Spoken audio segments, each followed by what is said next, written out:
We somehow miraculously have two screens of people on screen. Where did you all come from? It's really nice. let's go around. We'll say names and I'll call out names on screen. Chris. Malcolm. Susan. Jill. Laura. Matthews. Sherry. Dion. Rachel. Jared. Gretchen. Debbie. Constance. Nancy. And Valerie, Ellen, Feather, Julie, Christine, Patty, Kathy, Judith, Kyle, Morgan, Mary, Joe, Deborah, Marjorie, Ileani, Sue, Marilyn, Carol, Ann, Sati, no, I know you, you're Jennifer, Sally, Sue-Ann, and Zoom user. Did I call everybody? Did I get everybody? That's us? Well, if that's us, we're here too. Okay, let's do the before lecture chant. Did I call Morgan? Hi, Morgan. An unsurpassed, penetrating, and perfect Dharma is rarely met with, even in 100,000 million kalpas. Having it to see and listen to remember and accept, I vow to taste the truth of the Tathagata's words. So I'll remind us of the wondrousness of, for those who are outside, just the sound of leaves falling and rustling on the ground, and that chant came from Empress Wu, who was the only female Empress of China, and she wrote that after she had an insight into the Avatamsaka Sutra, and she was so excited. That's how she expressed herself, was through this verse. So there you go. A couple of announcements. Practice period T is Sunday. I think we're changing it from 10 to 12:30 instead of 10 to 1. Please let the Benji Sherry know this. We're sending out a weekly newsletter that'll be out tomorrow. But if you let us know, then we'll have a sense of how many chairs and things like that. There's Avatamsaka Sutra chanting happening, and that will also be and it's hybrid, so you can come in person, which would be nice in Petaluma, or online. That information will be there. And if you have contributions of poetry, art, reflections that arise out of the Avatamsaka Sutra, and you would like to send them in to the Shuso, so we can all just course and some of us by chance and happenstance ended up at the Santa Rosa Symphony last night, which was an amazing performances. And I just thought an orchestra is the Avatamsaka Sutra. I mean, music always feels that way. It's like, how does this happen? This is amazing. So you could record a little song and send it in too if you want, whatever you'd like. Be creative.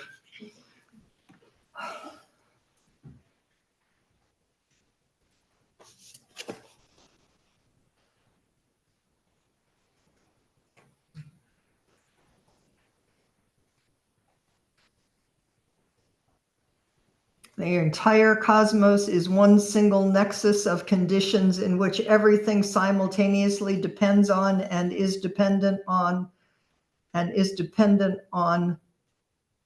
everything else. Everything is all equal in essence. There's universal interdependence, but not with the same characteristics. Everything is dependent on everything else and is interrelated. That's what the Buddha woke up to when he sat down and touched the earth and said, I vow to wake up with all beings. And then it was a little bit much to think that most people were going to think that was cool and that he hadn't just slid off the edge. And so then he came up with, it's like there's suffering, there's an end of suffering, and and the paramita with the chapter 26 that we're doing in the Avatamsaka Sutra is one of the grounding chapters because it's translated into the paramitas. The 10 grounds is each chapter is, we're sort of getting the rhythm of it. Is, I'll say something about that in a minute, but mostly it's, if everything's interdependent, pay attention. Everything matters. Every thought, word, everything we touch. It's just, it's actually, it's so simple and it's so miraculous. If we could but remember, which is what we're doing. It's helping each other remember.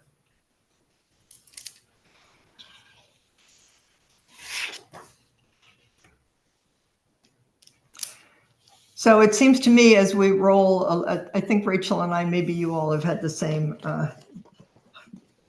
I've been carrying this around with me for you've got the Avatamsaka Sutra. This is chapter 26.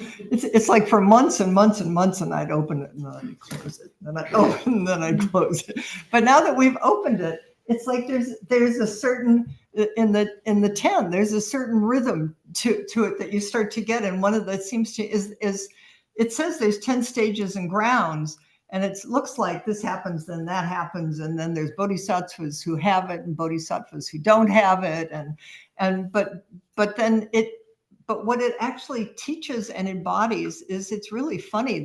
I think it's funny, is they tell you chapter 5 is about jhana, concentration, meditation, but they sort of don't even really mention it till the end, and then everybody in the next chapter gets really excited about what was revealed in that one. So we're going to start with everybody being really excited about the precepts and ethics, and then we're going to slide into this one, and then they're going to tell us about how it's like gold and all the Buddhas but the language, which we're going to chant some tonight, I just kind of delight in it. Because it just feels like, you could take it as, would you just get it together, you guys? And these bodhisattvas have it together, and you really, whatever you want to do with it. But for me, there's this delight of, this is it. Just keep practicing forever. This is the more you wake up, this is the more you just want to be kinder and more compassionate. And then the more shiny you are, and the more shiny the world is. But don't, it's like you have a self. Everybody's got a self. Just keep studying what it is to have a self. And anyway, so I thought what we do tonight is something that we, there's precepts tonight afterwards too. That's why I put this here to remind me. This is a great opening to oneness. She really grounds the precepts in oneness, which I thought would be a good ground for the what we're studying with the Avatamsaka Sutra. Who was that by, Chris? Nancy Mujo Baker. A lot of people really like this book. So you all, there's different ones, chant sheets around, so you can share. We're also going to put it on screen. And let me be very clear. I'm editing everything.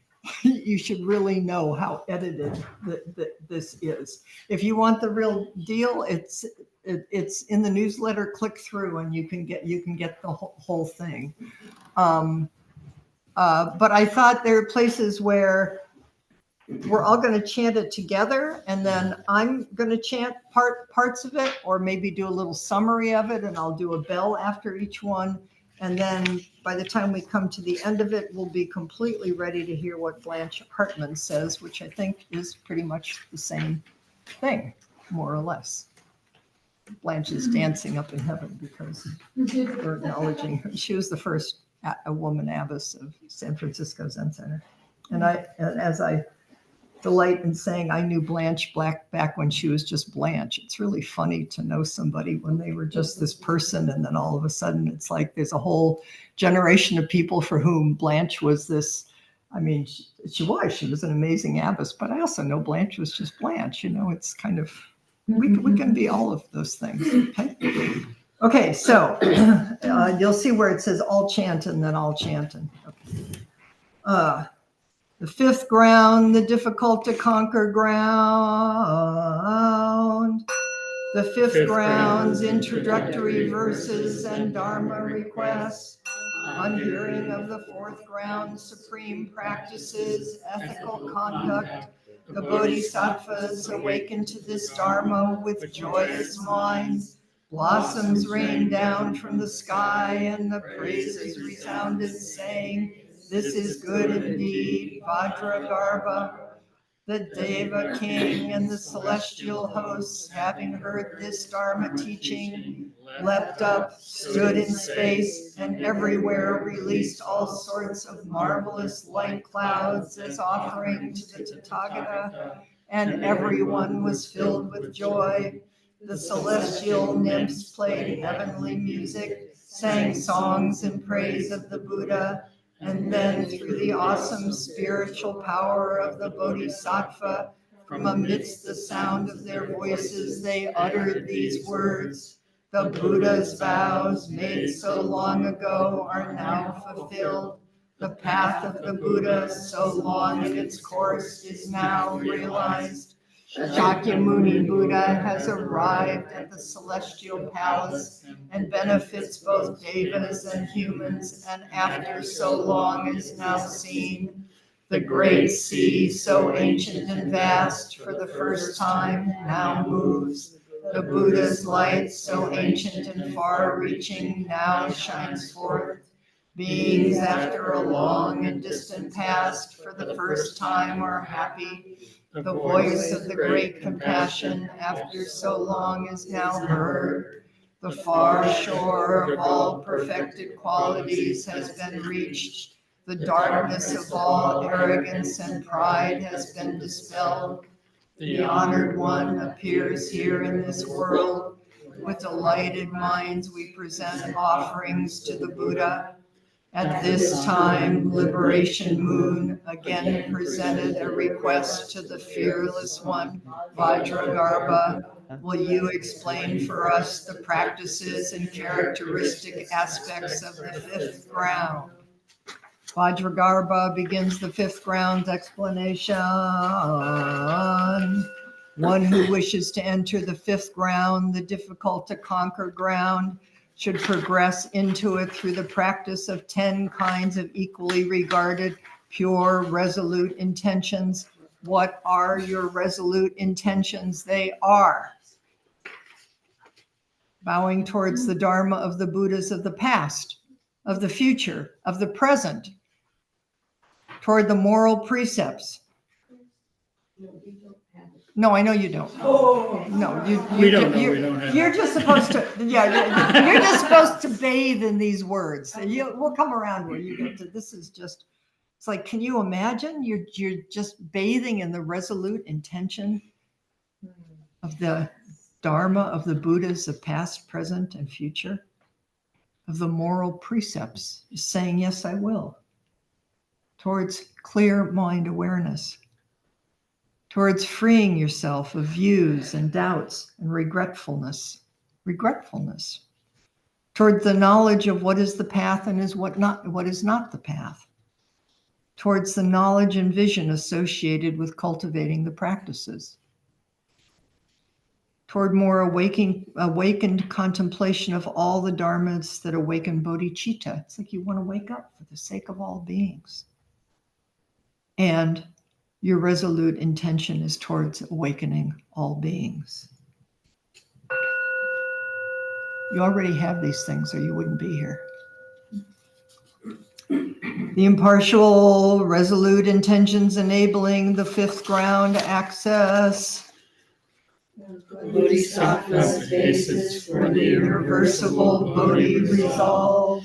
Child of the Buddha, once Bodhisattva, Mahasattva has come to dwell on this fifth ground, and due to thoroughly cultivating bodhicitta, due to further redoubling efforts on the path, due to according to true suchness, due to being sustained by the power of vows, due to never relinquishing kindness and care for all beings, due to waking up to realization of the path, due to energetic and ceaseless diligence in bringing forth skillful means, and due to cultivating mindfulness and wisdom, the Bodhisattva acquires the irresistible resolve.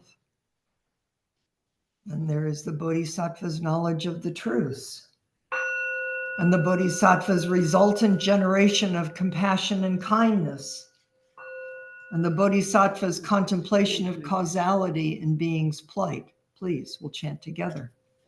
The Bodhisattva Mahasattva never forsakes any being and always strives to acquire the Buddha's knowledge.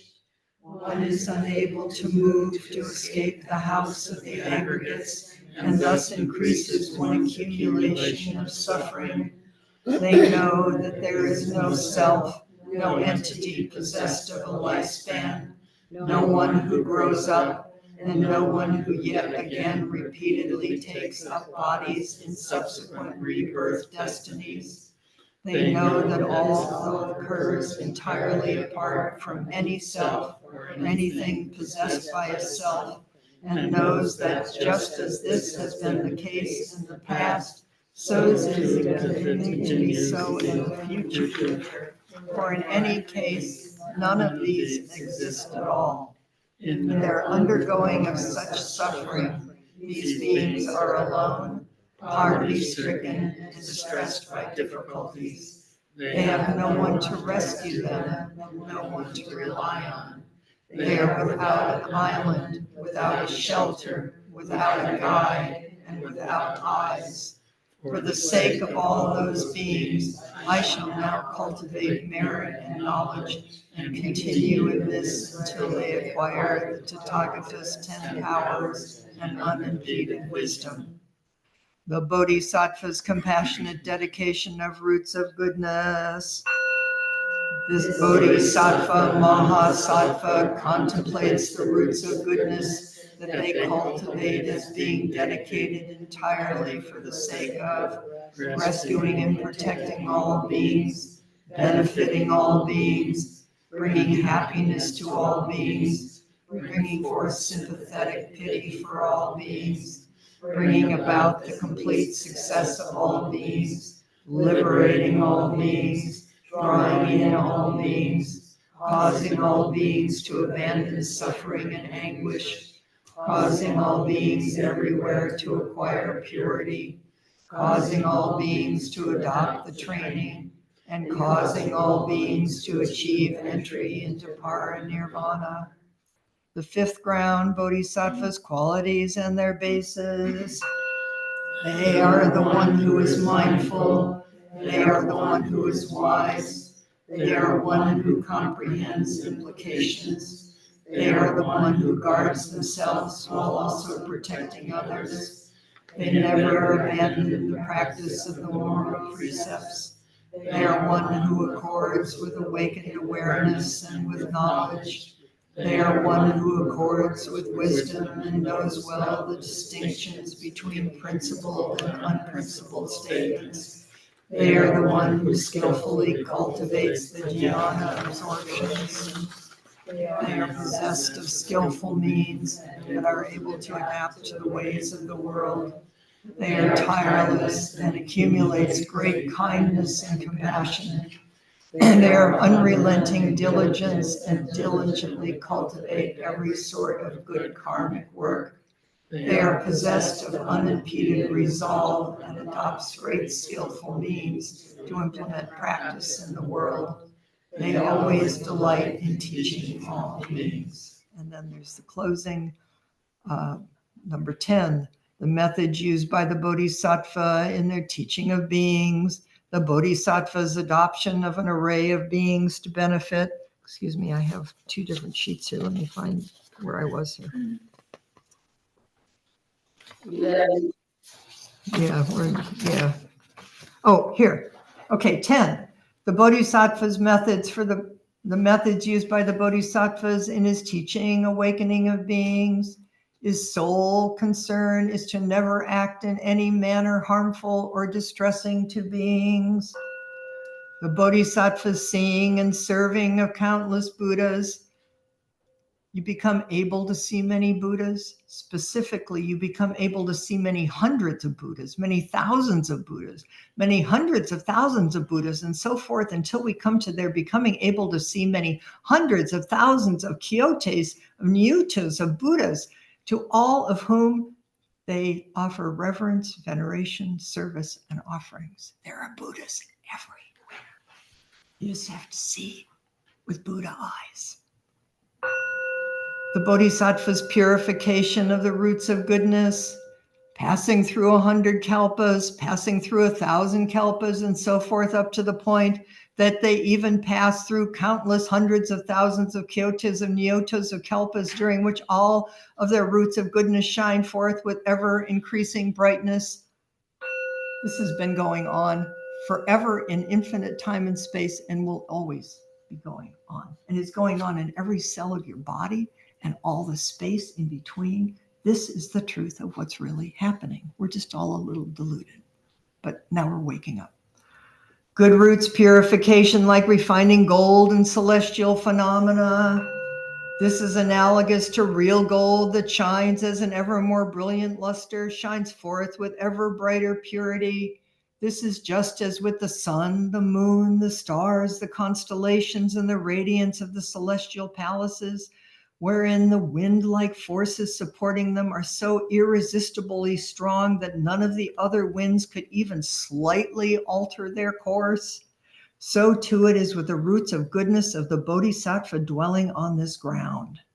Through the use of skillful means and wisdom in pursuing contemplative meditation, we become so invincible that we cannot even be slightly deflected from the path by anyone or anything. Cool, huh?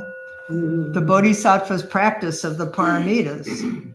Among the 10 paramitas, this Bodhisattva most extensively practices the perfection of jhana meditation. It is not that they do not practice the others, rather they simply accord them an amount of emphasis corresponding to their own strengths and to what is fitting. Each person picks up one of these in each moment, and you just do. Each person has their own capacity, and each moment is asking something of everyone. It's like, yes, I will. And the final words. Thus it is that, using the power of all different sorts of skillful means, this difficult to conquer ground, the fifth ground, within the most supreme and genuine of all paths for humans, has been explained by me for the children of the Buddha.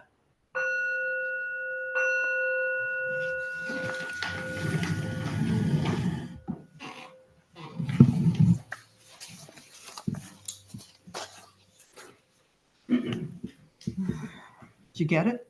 Yeah. Did it make you happy, even Yes. in between being just a little like, what in the world? Well, I thought just in case we needed a little help, I would bring forth, you know me, I went online. There's a thing online put out by Shambhala's son called The Beginner's Guide to Meditation. I thought, well, we're all beginners. Maybe this will help bring this down to earth a little. Practical advice and inspiration from contemporary Buddhist teachers. And Blanche was one of them there. So I'll just read little bits because I do think she's saying the same thing. It's called This Life Which is Wonderful and Evanescent. This life which is wonderful and evanescent. Zazen, says former San Francisco Zen Center Abbess Blanche Hartman, is really about living in the present so that we can manifest this precious life in a way that feels right, a way that is consonant with the truth. Blanche says, if you think about it, it's awesomely, amazingly wonderful just to be alive. It's a wonderful gift. And then she says, but it took her several years of meditation practice and a heart attack before she got it that just to be alive is awesome. As I was walking out of the hospital, I thought, wow, I could be dead. The rest of my life is just a gift. And then I thought, well, it's always been a gift from the very beginning, and I never noticed it until it was almost gone. And she says, most of us don't notice what a gift it is to just be alive. I think that's what this sutra is pointing to. Pay attention. It's amazing, this alive. How could we not notice? Well, we sort of take it for granted. But this gift is not without its problems. One of these problems is actually the very thing that made me realize how awesome life is, what a gift it is, and how much I appreciate it. That is the fact that life is evanescent and impermanent. It is precious because we just can't take it for granted. When we realize this, we may wonder, well, if my life is a gift, how shall I use it? How shall I give it back? How shall I express my appreciation for it? Or completely live this life which is wonderful and evanescent? One of the Buddha's most significant teachings in the Avatamsaka Sutra and weaves through all of his teachings is to hold up impermanence for us to see. But actually, it is just how things are. Anything, anytime, anywhere. Suzuki Roshi called it things as it is. I think I've shared with you, my good friend Mark Lesser said that someday he's going to write a book called Buddhists Against Change, which I'm going to sign up for because I think this all sounds great until something starts to change, and then you just get to watch your little sticky hands and your thought patterns of, this all sounds good, but it's what makes life alive, and it's also scary. Things arise and they pass away. The trick is to live in harmony with the way things actually are. Our suffering comes from wanting things to be different than they are.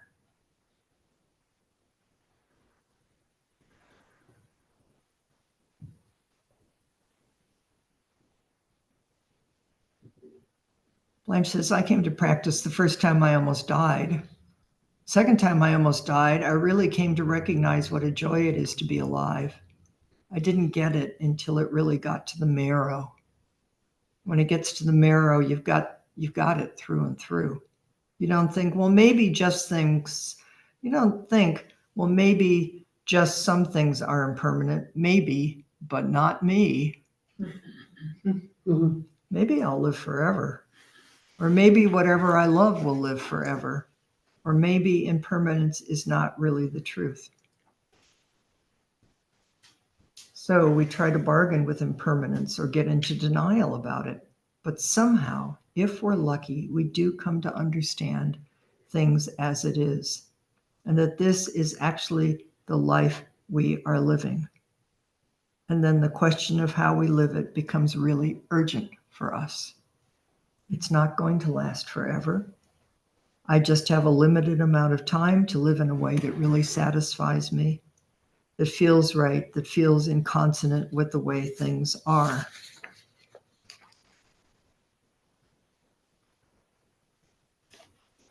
When I first came to Zen Center, I heard Suzuki Roshi say, just to be alive is enough. That went right past me, and it may be going right past you. I just put it out there so you can take a look at it and decide what it means to you. Just to be alive is enough.